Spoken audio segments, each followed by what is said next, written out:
بسم اللہ الرحمن الرحیم۔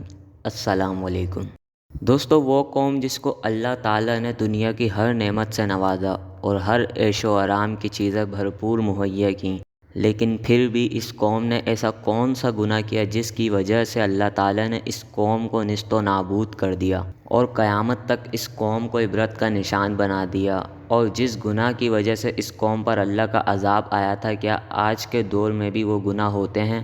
اور اگر ہوتے ہیں تو جس طرح اس قوم پر عذاب آیا تھا، کیا ہمارے اوپر بھی یہ عذاب آ سکتا ہے؟ ان سب سوالوں کے جواب آپ کو اس ویڈیو میں مل جائیں گے۔ دوستو، چینل میں ایک بار پھر سے خوش آمدید۔ دوستو، یہ قوم حضرت لوط علیہ السلام کی قوم تھی۔ حضرت لوط علیہ السلام اللہ کے برگزیدہ نبی تھے۔ آپ کی پیدائش عراق کے قدیم شہر ار میں ہوئی۔ اس شہر میں ابراہیم علیہ السلام بھی مقیم تھے۔ حضرت لوط علیہ السلام کے والد کا نام حیران تھا، جو حضرت ابراہیم علیہ السلام کے سگے بھائی تھے۔ حضرت لوط علیہ السلام حضرت ابراہیم علیہ السلام کے بھتیجے تھے۔ حضرت لوط علیہ السلام کے والد بچپن میں ہی انتقال کر گئے تھے۔ حضرت لوط علیہ السلام نے حضرت ابراہیم علیہ السلام کے سائے میں ہی پرورش پائی، اور آپ حضرت ابراہیم علیہ السلام پر سب سے پہلے ایمان لانے والوں میں بھی شامل تھے۔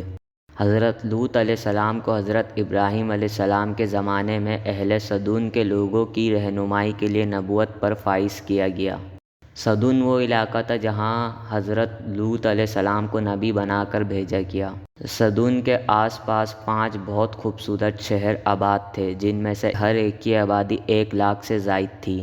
یہ علاقے نہایتی سرسبز و شاداب تھے، جہاں ہرے بھرے باغات تھے، جہاں ہر قسم کے پھل اگتے تھے، اور یہاں کی کھیتی ان لوگوں کے حساب سے کہیں زیادہ تھی۔ شام اور اسرائیل کے درمیان موجود یہ علاقہ بہت ہی زرخیز تھا۔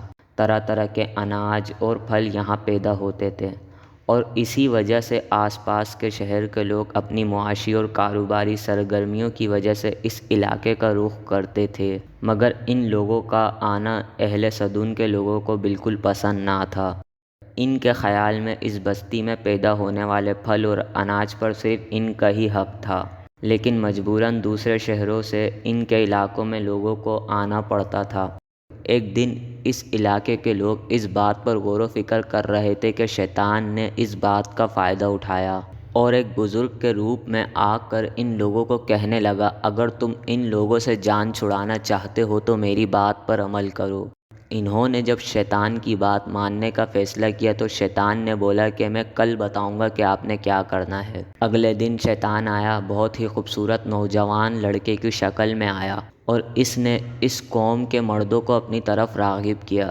اس نے عورتوں کے بجائے مردوں سے بدفعلی کرنا سکھایا۔ اسی طرح شیطان نے ایک خوبصورت عورت کے روپ میں آ کر اس قوم کی عورتوں کو ہم جنس پرستی میں لگا دیا۔ پھر شیطان نے ان کو اس مسئلے کا حل بتاتے ہوئے کہا کہ جب بھی کوئی دوسرے شہر سے تمہارے علاقے میں آئے، تم اس کے ساتھ یہی کرو، ان کے ساتھ زبردستی کرتے ہوئے ان کو بدفعلی کا شکار بناؤ۔ اس طرح تم لوگوں کی جنسی خواہش بھی پوری ہو جائے گی اور ان لوگوں سے چھٹکارا بھی مل جائے گا۔ دوستو، شیطان کی یہ چال کامیاب ہو گئی، اور دیکھتے ہی دیکھتے اس قوم میں دن بدن بدفعلی عام ہوتی چلی گئی۔ دوستو، کہا جاتا ہے کہ یہ گناہ اس قوم میں اتنا عام ہو گیا تھا کہ اس قوم میں ایسی کوئی محفل نہیں ہوتی جس میں یہ گندا اور گھٹیا گناہ کیا نہ جاتا ہو۔ ان کو اس گناہ کبیرہ کی عادت پڑ چکی تھی۔ ان لوگوں کو اس گندے عمل میں مزہ آنے لگا تھا۔ یہ لوگ فحاشی کا کام کر کے خوش ہوتے تھے۔ دوستو، اس کے علاوہ یہ قوم سخت ظالم اور دھوکے باز بھی تھی۔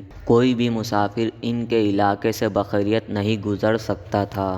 یہ لوگ اتنے ظالم تھے کہ کوئی بھی غریب ان کے علاقوں سے ایک روٹی کا ٹکڑا بھی نہیں کھا سکتا تھا، حتیٰ کہ وہ فاقوں سے مر جاتا تھا، اور یہ لوگ اس کے کپڑے اتار کر اس کی لاش کو برہنہ دفنا دیتے تھے۔ حضرت لوط علیہ السلام کو جب ان کے ان گناہوں کا پتہ چلا تو حضرت لوط علیہ السلام بہت غمگین ہوئے۔